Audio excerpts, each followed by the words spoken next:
मुद्दा है, क्या भारत में पॉर्न देखना गैरकानूनी है। पॉर्न यानी ब्लू फिल्म एक ऐसी चीज है जिसके बारे में लोग बात तो नहीं करते मगर छुप छुप के देखते हैं।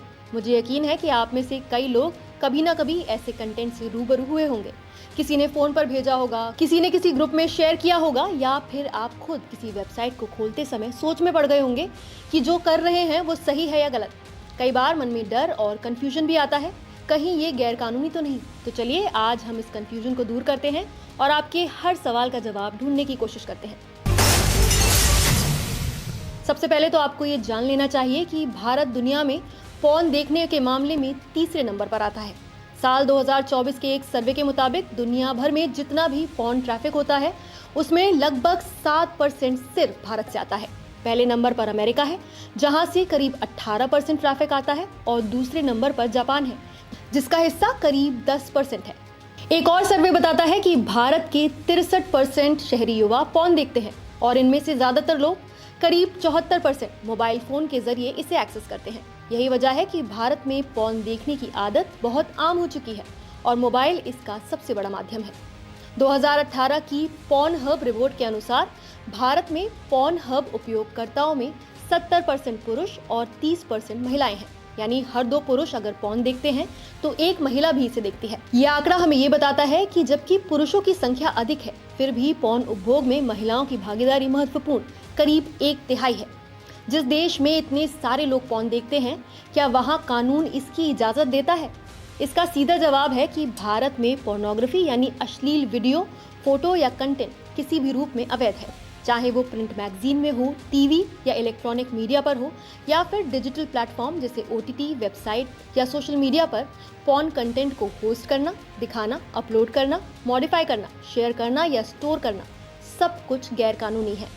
लेकिन 2015 में सुप्रीम कोर्ट ने पॉर्न वेबसाइट्स को ब्लॉक करने की मांग पर अंतरिम आदेश देने से इनकार करते हुए कहा था कि अगर कोई व्यक्ति 18 साल से ऊपर है और अपने कमरे की 4 दीवारी के अंदर पॉर्न देखता है तो वो संविधान के अनुच्छेद 21 के अंतर्गत उसकी निजी स्वतंत्रता है और कोर्ट इसे रोक नहीं सकता। ये टिप्पणी अधिवक्ता कमलेश वसवानी की याचिका पर सुनवाई के दौरान आई थी, जिसमें उन्होंने देश में पॉर्न वेबसाइट्स पर प्रतिबंध लगाने की मांग की थी।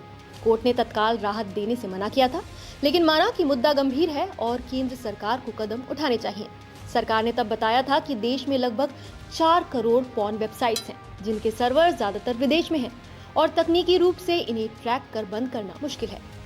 अब सुप्रीम कोर्ट के एक और जजमेंट की बात करें तो 23 सितंबर 2024 को सुप्रीम कोर्ट ने फैसला दिया कि नाबालिगों से जुड़े यौन शोषण के वीडियो या तस्वीरों को देखना, रखना या स्टोर करना भी अपराध है। कोर्ट ने मद्रास हाई कोर्ट के उस फैसले को पलट दिया था जिसमें सिर्फ स्टोरेज को अपराध नहीं माना गया था। अब कानूनी प्रावधानों की बात करें तो भारतीय न्याय संहिता 2023 की धारा 294 के तहत अश्लील किताबें, लेख, तस्वीरें, वीडियो आदि का निर्माण, बिक्री, प्रकाशन या वितरण प्रतिबंधित है। इस धारा के तहत पहली बार दोषी पाए जाने पर 2 साल की कैद और 5,000 रुपए जुर्माने की सजा हो सकती है। वहीं दूसरी या उसके बाद दोषी पाए जाने पर 5 साल की कैद और 10,000 रुपए जुर्माना हो सकता है। यह अपराध संज्ञेय यानी कॉग्निजेबल है, जिसका मतलब है कि पुलिस बिना वारंट के गिरफ्तार कर सकती है।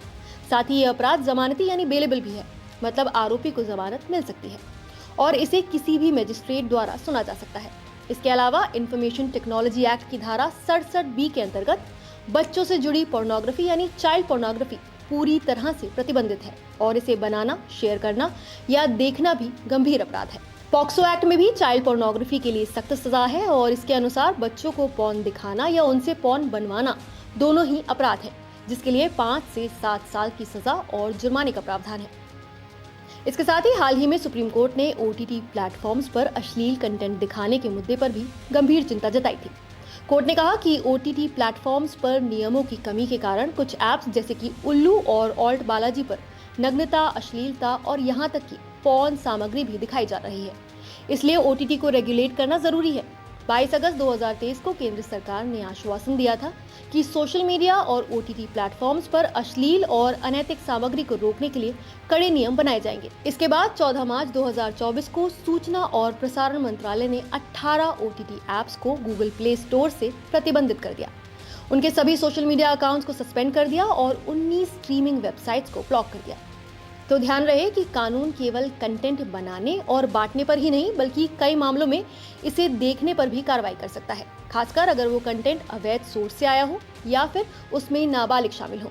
इसलिए निचोड़ ये है कि भारत में पॉर्न देखना, साझा करना या उसको बनाने में शामिल होना गैरकानूनी है और इसके लिए सख्त सजा, जुर्माना, जेल या फिर दोनों भी हो सकती है।